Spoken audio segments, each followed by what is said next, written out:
Same but different. Episode number 7.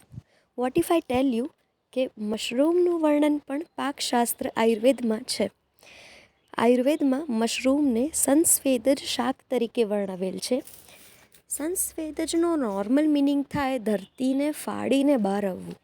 આયુર્વેદમાં જણાવેલ છે કે મશરૂમ કોઈપણ ભીની જમીન, લાકડું કે છાણ વૃક્ષમાંથી ઉદ્ભવી શકે છે.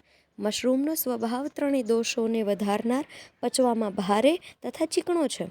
ઘણા ન્યુટ્રિશન સ્પેશિયાલિસ્ટ હાલની તારીખમાં કહે છે કે મશરૂમ બધી જગ્યાના ખાવા યોગ્ય હોતા નથી, જે આયુર્વેદમાં વર્ષો પહેલાં કહેવાયું છે.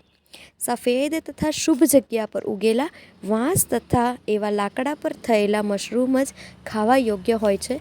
બાકીના મશરૂમ ખાવાથી એ ઝેરી હોવાથી ડાઇજેશન પ્રોબ્લેમ, ફીવર, વોમિટિંગ, ડાયરિયા વગેરે જેવા રોગો થઈ શકે છે. જય ધન્વંતરી.